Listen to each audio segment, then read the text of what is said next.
저는 오늘 본문의 말씀을 가지고 느헤미야의 준비 이런 제목으로 말씀을 증거하도록 하겠습니다. 인생은 수많은 의사결정을 요구하는데 결정을 잘못하면 나중에 후회하는 일이 종종 생기게 되죠. 내가 그때 왜 그런 결정을 했던가, 내가 왜 그런 실수를 했던가 할 때가 있습니다. 그런데 이런 잘못된 의사결정을 하는 경우가 대체로 두 가지입니다. 그 중에 하나는 바로 피곤함입니다. 어떤 결정을 해야 되는데 몸이 피곤하면, 몸과 마음이 피곤하면 어떻게 되죠? 빨리 그 일을 끝내고 싶은 거예요. 그러다 보면 실수할 때가 있다는 것이죠. 또 하나는 준비입니다.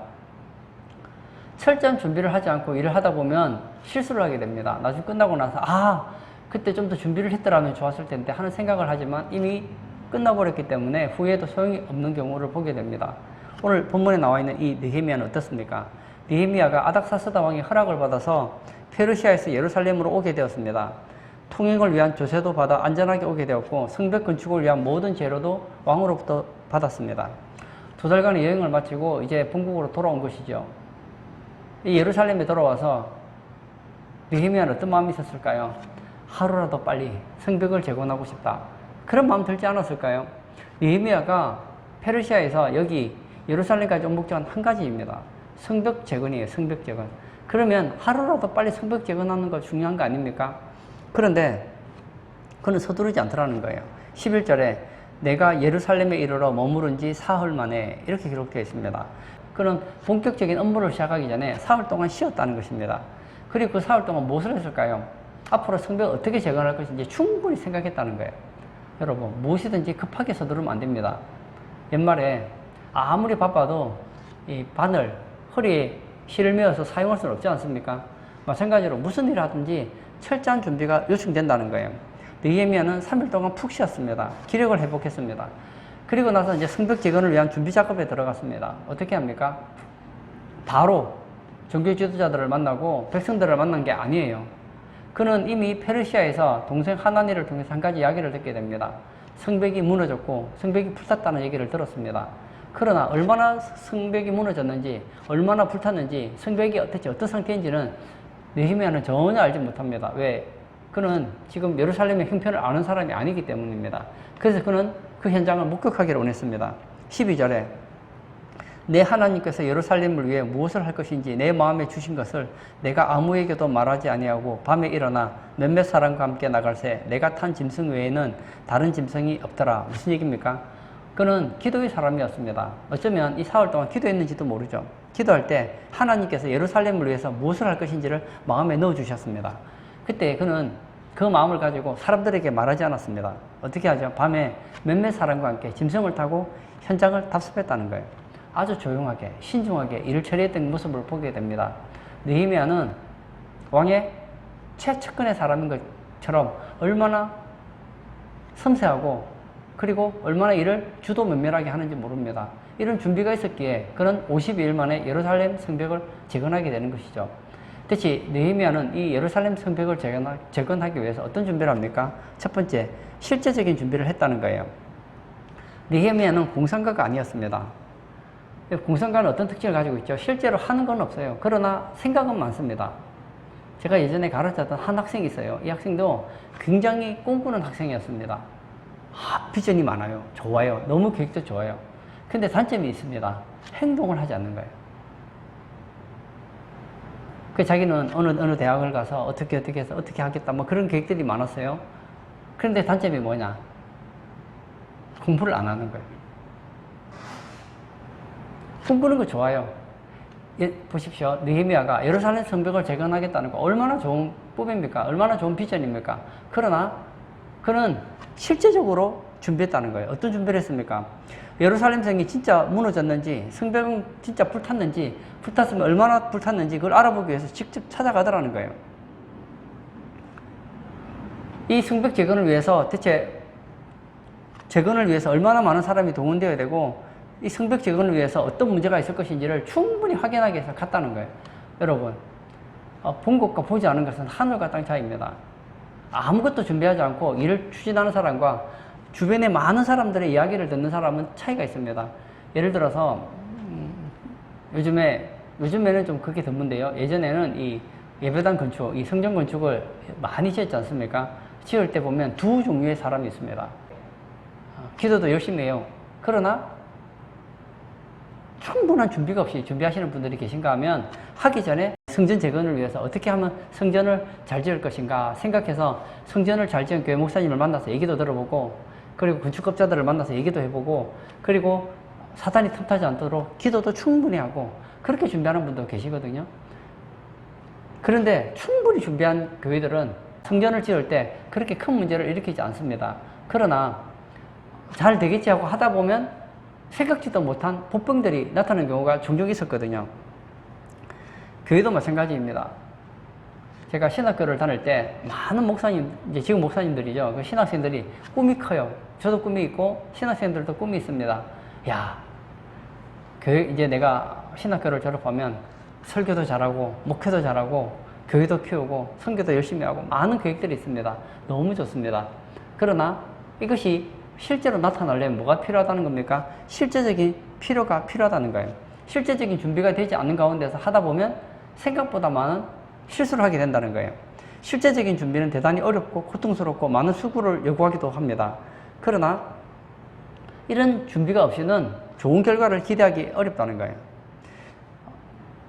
성경 주식가였던 이 매튜 헨리 목사님은 이런 얘기를 했습니다. 교회의 벽을 세우기 원하는 사람은 먼저 교회에 무너진 것을 확인하고 그것을 어떻게 고칠 수 있는가를 확인해야 한다. 그런 말을 했습니다. 실제적인 평가와 준비가 있어야 함을 강조하는 말씀입니다. 가수가 노래를 잘하고 싶어요. 모든 가수도 노래를 잘하고 싶죠. 그렇다면 어떻게 해야 됩니까? 좋은 선생님을 만나서 열심히 노래 연습을 하고 연구하고 자기 개발을 해야지 노래를 잘할 수 있는 거 아닙니까? 오늘 예배 참석하신 사랑하는 성도님, 느헤미야는 이 성벽 재건을 그냥 하려고 한 게 아닙니다. 왜 성벽 재건을 하려고 합니까? 하나님께서 그의 마음에 소원을 불어넣어 주셨다는 거예요. 이게 하나님의 뜻이에요.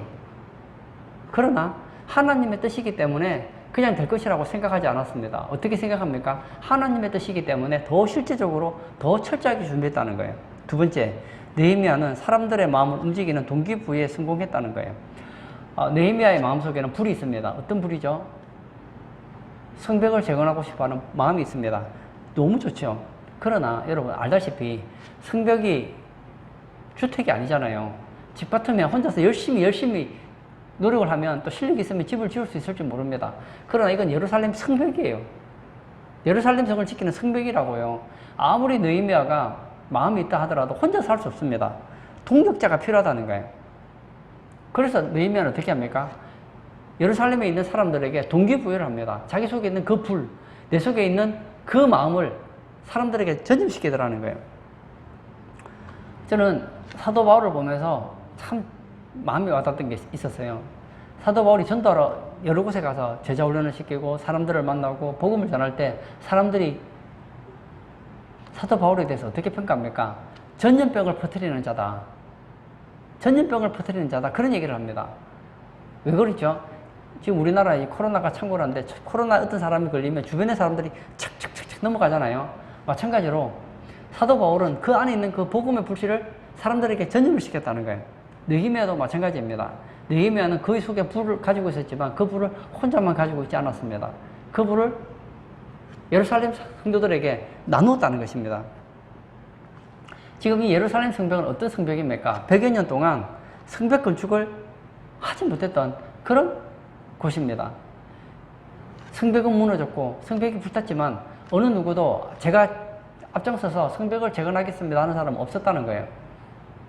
그리고 성벽 재건은 마치 불가능한 것처럼 생각하고 있었다는 거예요. 그러나 느헤미야는 다릅니다. 느헤미야의 마음에 어떤 마음이 있습니까? 성벽은 재건할 수 있다. 하나님이 도와주시니 성벽은 재건될 수 있다라고 믿고 있었단 말이에요. 그러나 혼자 그런 마음을 가지고 있어서 되는 게 아니잖아요. 전염병을 일으켜야 된다는 거예요. 느헤미야는 백성의 마음을 움직이기 위해서 6가지 요소를 사용합니다. 첫 번째는 정확하게 알고 말했다는 거예요. 본문 17절에 보면 후에 그들에게 이르기를 우리가 당한 공경은 너희도 보고 있는 바라. 예루살렘이 황폐하고 성문이 불탔으니, 예루살렘이 황폐합니다. 성문이 불탔습니다. 이건 사실이에요. 그 사실을 가지고 얘기했다는 거예요. 여러분, 법정에서 가장 힘 있는 말이 무슨 말입니까? 사실입니다. 증인이 가장 힘이 있습니다. 느헤미야는 내가 하나님에게 들었는데 이렇다더라 그렇게 말하지 않았습니다. 며칠 전에 어떻게 하죠? 예루살렘 성벽이 무너진 현장을 직접 목격했습니다. 직접 보았어요. 그리고 문제가 무엇인지도 알았습니다. 그 사실을 얘기하니 사람들이 공감을 얻었다는 거예요. 사랑하는 성도님, 정말 하나님께서 원하시는 일을 할 때 우리는 뭘 준비해야 됩니까? 다른 사람들에게 내 마음에 있는 그 불을 전염시킬 수 있어야 된다는 거예요. 그러기 위해서는 팩트를 가지고 있어야 된다는 거예요. 사실을 가지고 해야 된다는 거예요. 두 번째, 자기 자신을 백성들과 일치를 시켰다는 거예요. 17절 중반절에 우리가 당한 공경은 이렇게 이야기하고 있습니다. 느헤미야는 나는 공경을 당하고 있지 않는데 너희들은 공경을 당했구나, 그렇게 말하지 않았다는 거예요. 예루살렘 성벽이 무너지고 회파되고 불타고 예루살렘에 있는 성도들이 힘들어하는 것, 이것은 나의 공경이다, 우리의 공경이다, 여러분의 공경일 뿐만 아니라 나의 공경이다, 그렇게 하고 자기 힘과 백성들을 일치시켰다는 거예요. 뿐만 아닙니다. 세 번째, 백성들과 함께 일하고자 했다는 거예요. 느헤미야는 총독입니다. 그건 아무 일도 하지 않아도 돼요. 놀아도 돼요. 그러나 그는 지시만 한 것이 아닙니다. 어떻게 합니까? 나 혼자 할 테니 너희들은 쉬어라, 그렇게 말하지 않았어요. 나는 쉴 테니까 너희들이 열심히 해라, 그렇게 말하지 않았습니다. 어떻게 했습니까? 함께 하자는 거예요. 함께. 일치시켰을 뿐 함께 했다는 거예요. 협력정신을 일으켰다는 거예요. 그리고 네 번째, 성벽 재건의 일에는 하나님의 축복과 인도하심이 있다는 걸 확실하게 증거했습니다. 이 성벽 재건은 하나님의 결제가 난 일이다. 많은 사람들 생각했겠죠. 느헤미야가 사람들을 부릅니다. 그리고 성벽 재건에 대한 이야기를 합니다. 그럼 어떤 생각이 들까요? 어려운데, 불가능한데, 어떻게 가능하지? 생각이 들었을지 모릅니다. 그때 예루살렘에 있는 사람들은 누굽니까? 하나님 믿는 사람들이잖아요. 하나님이 누군지는 알아요. 이 성벽 재건은 하나님의 결제가 난 일이다, 이건 하나님의 응답이다, 그것을 가르쳐 줌으로써 동기부여를 했다는 거예요. 18절 볼까요? 또 그들에게 하나님의 선한 손이 나를 도우신 일과 왕이 내게 이런 말씀을 전하였더니 그들의 말이 일어나 건축하자 하고 모두 힘을 내어 이 선한 일을 하려 하매. 뭐라고요? 하나님께서 내 기도를 들어주셨다. 성벽 재건을 위해 기도했더니 하나님께서 나를 보내주셨다. 뿐만 아니라 성벽 재건에 필요한 모든 물품을 허락하셨다. 이런 얘기를 함으로써 이것은 하나님의 일이시구나, 하나님의 일이구나, 하나님께서 지금 이 성벽 재건을 원하시는구나를 확신시킴으로써 동기부여를 했다는 거예요. 그리고 구체적이고 분명한 목표를 제시했다는 거예요. 여러분, 이 느헤미야가 백성들을 불러서 여러 가지 이야기를 하지만 결론은 무엇입니까? 목표는 분명한 거예요. 예루살렘 성을 재건하자는 겁니다. 여러분, 목표가 분명해야 됩니다. 무슨 일을 하든지 목표가 분명한 사람이 일을 이룰 수 있습니다. 예를 들어 나는 박사학위를 받아야 되겠다, 그런 목표가 있어야지 열심히 공부해서 박사학위를 받을 수 있는 거 아니겠습니까? 사업가가 난 이런 식으로 사업을 할 거야, 구체적인 목표가 있어야지 사업을 하는 거 아닙니까? 저는 사업에 대해서는 잘 모르지만 어떤 사업을 하더라도 그 사업을 하시는 분들은 어떤 10년, 20년 마스터 플랜을 가지고 일을 하지 않습니까? 여러분, 우리도 마찬가지입니다. 하나님께서 우리에게 어떤 꿈을 주시고 소원을 부어주셨다면 그것을 분명한 목표를 가지고 준비를 해야 된다는 거예요. 예를 들어서 몸이 불편하다, 몸이 아프다, 그러면 내가 이런 식으로 운동을 하겠다, 건강관리를 이렇게 하겠다, 그런 준비를 해야 될 것이고, 공부하는 학생이라면 어떻게 해야 될까요? 나는 이런 식으로 공부하겠다는 분명한 목표가 있어야 된다는 거예요. 그래야 가능하다는 거예요. 제가 어떤 목사님은 하루에 2시간을 기도하기로 그런 목표를 세웠습니다. 내가 목사로서 그래도 교회를 위해서, 하나님의 나라를 위해서, 그래도 하루에 영역을 위해서라도 하루에 2시간씩 해야 되겠다. 그런데 2시간 기도하는 게 사실 어렵잖아요. 그래서 이 목사님 어떻게 구체적으로 목표를 세웠느냐? 새벽 기도 마치면 1시간 기도하고, 또 저녁에 1시간 기도하고, 만약에 새벽에 일이 있으면 새벽에 기도할 일이, 장례가 난다든지 일이 있어서 새벽에 기도할 일이 없으면 저녁에 2시간 하고, 또 어떤 분은, 또 어떤 경우에 저녁에 어떤 행사가 있어서 못 간다 그러면 새벽에 2시간 기도하고, 어쨌든 새벽과 저녁 중에 2시간을 기도하겠다, 그렇게 하고 열심히 기도했는데 너무 하나님 은혜를 많이 받았다는 얘기를 제가 들었습니다. 여러분, 그렇습니다. 목표가 있어야 돼요. 목표가 있는 사람과 없는 사람은 하늘과 땅 차이라는 거예요. 6번째, 가장 최고의 가치에 호소했다는 거예요. 17절 후반에 다시 수치를 당하지 말자. 느헤미야가 백성의 마음 움직인 것은 바로 이거예요. 수치를 당하지 말자. 예루살렘은 하나님의 도성이고 우리는 하나님 백성인데 우리가 이방 원수들에게 이렇게 무시를 당하고 수치를 당해서 되겠느냐? 멸시를 당하고 있는 이유가 뭐냐? 예루살렘 성벽이 무너졌기 때문이다, 성벽이 없기 때문이다 하고 그들에게 동기부여를 했더니 사람들이 일어나더라는 거예요. 백성들은 이 말을 듣고 이것은 하나님의 뜻이요 고상한 가치요 분명한 목표요.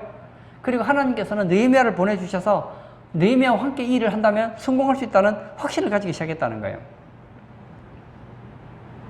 자, 이 예루살렘 성벽 한번 다시 생각해 볼까요? 대부분의 사람들은 지을 수 없다는 생각을 가지고 있었습니다. 거기에 반하여서 느헤미야는 지을 수 있다고 생각했습니다. 어떻게 확신을 가지고 있었을까요?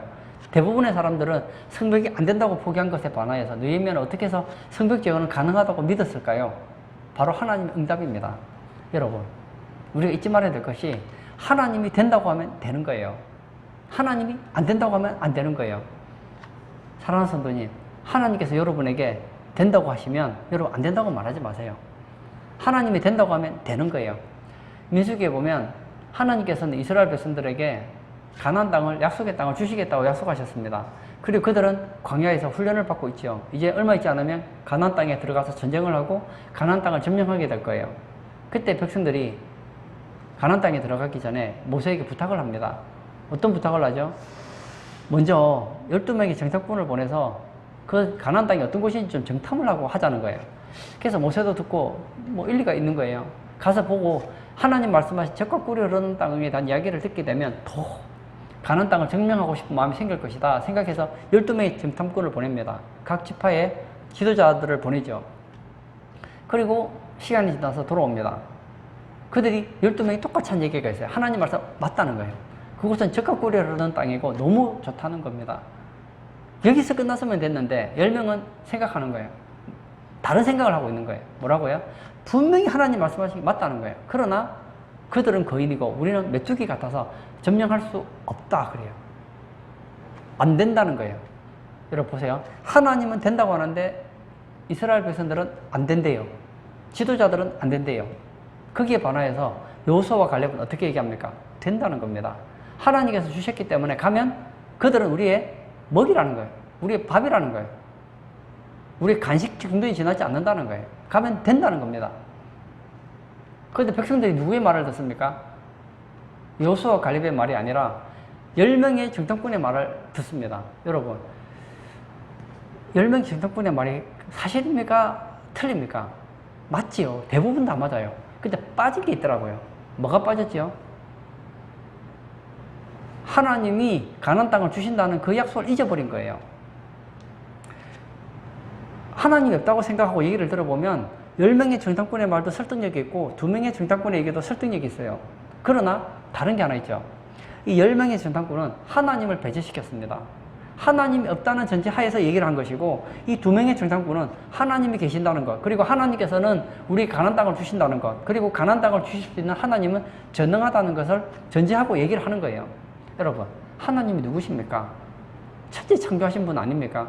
무에서 유를 만드신 분 아닙니까? 그런 하나님께서 가나안 땅 이스라엘 백성들이 주는 거 아무것도 아니지 않습니까? 오늘 예배 참석하신 사랑하는 성도님, 우리는 기도하면서 또 성경을 보면서 하나님은 다양한 방법으로 우리에게 소원을 주십니다. 그리고 우리에게 약속을 해주십니다.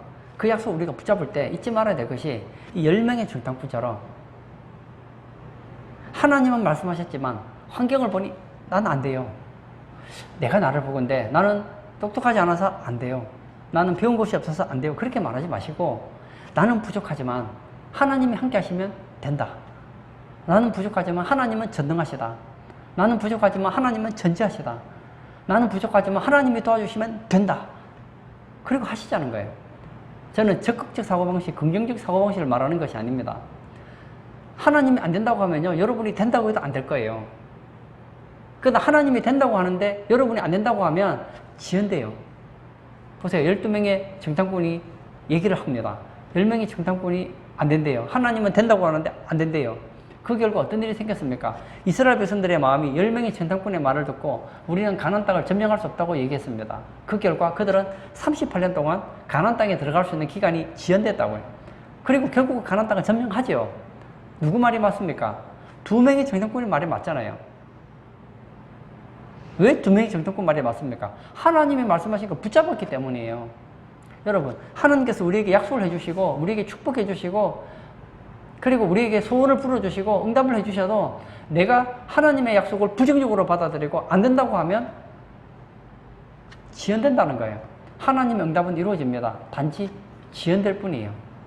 저는 오늘 예배 참석하신 성도님, 하나님께서 여러분을 쓰시고 하나님께서 여러분을 놀라운 일을 하시려고 할 때에 나는 부족하지만, 나는 연약하지만 하나님이 원하신다면 된다. 그러니까 한번 준비해 보세요. 느헤미야는 자신이 예루살렘 성벽을 재건할 수 없다는 걸 알았습니다. 그래서 수일 동안 울었지요. 몇 달 동안 기도했지요. 근데 하나님의 결제가 떨어졌습니다. 예루살렘 성벽 재건하는 것이 하나님의 뜻이라는 걸 알았고 하나님께서 길을 열어주셨습니다.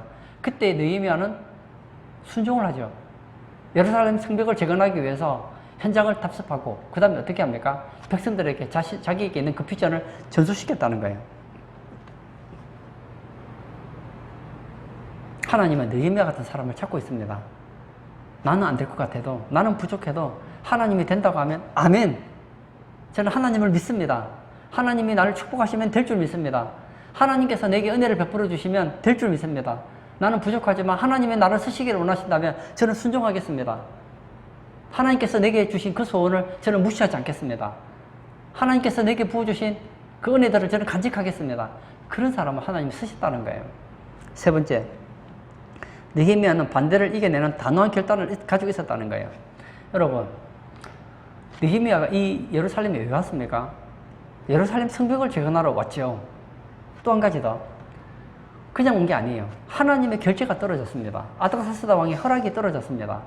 그러면 예루살렘 성벽 재건하려고 하면 좋은 일, 기쁜 일, 행복한 일만 일어나야 되는 거 아닙니까? 우리 생각할 때는. 그런데 그게 아니라고요. 우리가 생각할 때는 어쩌면 야, 하나님의 결제가 떨어졌으니 하나님이 응답하신 이제는 하는 일마다 잘 될 거야. 그런 생각 가질 수 있겠죠.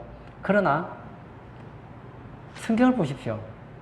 하나님이 기뻐하는 일을 하려고 하면 꼭 반대자가 나타나요.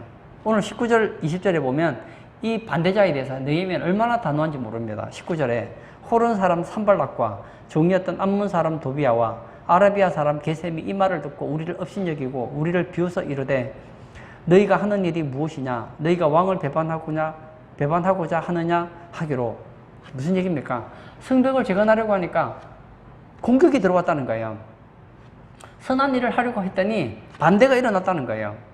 산발락은 북쪽 사람이고 암몬 사람 도비야는 동쪽 사람이고 아라비아 사람 게셈은 남쪽 사람입니다. 왜 서쪽에서는 반대하는 사람이 없을까요? 서쪽은 지중해이기 때문에 거기 사람이 올 수가 없잖아요. 다시 말하면 동서남북에서 반대하더라는 거예요. 제가 교회 역사를 보면 하나님이 기뻐하는 일을 할 때 얼마나 많은 반대자들이 많았는지 모릅니다. 로마 가톨릭이 부패해서 하나님이 기뻐하지 않는 면죄부를 일으키고 하나님의 말씀과 전혀 상관없는 거짓된 복음을 전할 때 하나님은 마틴 루터를 사용하셨습니다. 그때 마틴 루터가 하나님을 붙잡고 종교개혁을 하잖아요. 그러나 그가 하는 일 가운데서 만사형통만 했을까요? 얼마나 많은 반대가 있었는지 모릅니다. 루터는 몇 번이나 죽을 뻔한 위기를 넘기기도 했습니다. 우리 장로교의 창시자라고 할 수 있는 칼빈 목사님은 어땠습니까? 종교개혁을 할 때에 얼마나 반대를 많이 받았는지 몰라요. 종교개혁하다 몇 번이나 쫓겨났습니다. 그러나 칼빈은 포기하지 않았습니다. 결국 그런 종교개혁에 성공했던 것을 보게 되거든요. 마찬가지입니다. 하나님의 뜻이 맞다. 하나님이 나를 쓰시기를 확신한다 하면 반대가 있더라도 포기하지 마시기를 바랍니다. 마귀는 우는 사자같이 산길을 찾습니다. 어떤 사람을 찾을까요? 마귀 말을 잘 듣는 사람을 삼키려고 할까요? 아닙니다. 하나님 말씀 잘 듣는 사람, 하나님께 쓰임받는 사람, 마귀의 일을 방해하는 사람, 바로 그런 사람들을 대적하지 않겠습니까? 우는 사자같이 손길자를 찾을 때 전신갑주를 쓰고 전신갑주를 입고 느헤미야처럼 단호하게 결단해야 된다는 거예요. 결론을 짓고자 합니다. 원수들이 몰려와서 느헤미야를 공격합니다. 그때 느헤미야의 대답은 분명했습니다. 20절. 내가 그들에게 대답하여 이르되 하늘의 하나님이 우리를 형통하게 하시리니 그의 종들인 우리가 일어나 건축하려니와 오직 너희에게는 예루살렘에서 아무 기업도 없고 권리도 없고 기업되는 바도 없다 하였느니라. 느헤미야는 산발락, 도비야, 게셈, 너희들은 예루살렘과 아무 상관없다. 그렇게 얘기를 합니다. 맞아요. 사탄은 우리와 아무 상관없습니다. 하나님 일을 반대하는 사람은 하나님 일과 아무 상관이 없습니다. 느헤미야는 이런 얘기를 합니다. 하늘의 하나님 우리를 형통케 하신다. 이 형통이라는 단어를 보았더니 이 형통은 성공이라는 뜻을 가지고 있습니다. 여러분, 우리가 하나님이 기뻐하는 일을 하면 하나님 우리 인생을 형통케 하십니다. 형통이 좀 어렵다고요? 하나님 우리가 하는 일을 성공시키신다는 거예요. 느헤미야는 어떤 사람이었습니까? 그는 준비하는 사람이었습니다. 하나님의 일을 주먹구구식으로 하지 않았다고요. 그는 예루살렘에 왔을 때 사흘 동안 쉬면서 준비합니다. 그리고 현장을 답습합니다.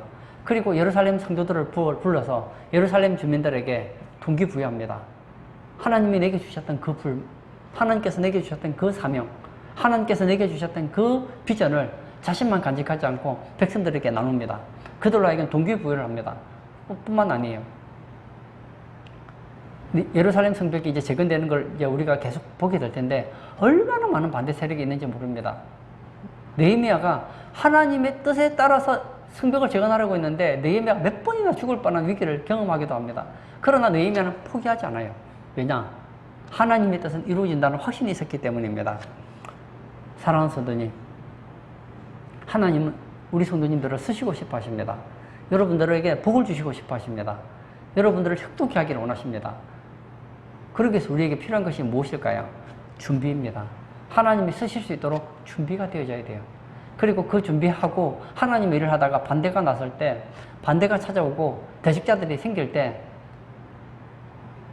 낙심하고 포기하고 좌절할 것이 아니라 하나님 바라보고 더욱더 적극적으로 일을 해나감으로써 정말 형통한 인생, 성공적인 인생을 살아가는 우리 모든 성도님 되시길 주의 이름으로 축복합니다. 아멘. 이 시간 우리 한번 같이 기도하기를 원합니다. 느헤미야는 하나님의 응답을 받고 예루살렘에 옵니다. 그리고 예루살렘 성벽을 재건하려고 합니다. 그러나 그는 그냥 주먹구구식으로 일을 하지 않았습니다. 철저하게 준비합니다. 예루살렘 성벽이 어떤 상태인지, 그리고 백성들에게 동기부여를 하고, 그리고 대적자에 대해서 얼마나 철저하게 준비했는지를 보여줍니다. 사랑하는 성도님, 우리 성도님들도 하나님께서 쓰시려고 할 때에 잘 준비되어서 형통한 인생, 하나님이 여러분을 통해서 마음껏 축복하실 수 있는 그런 복된 인생 되게 해달라고 우리 다 같이 기도하도록 하겠습니다.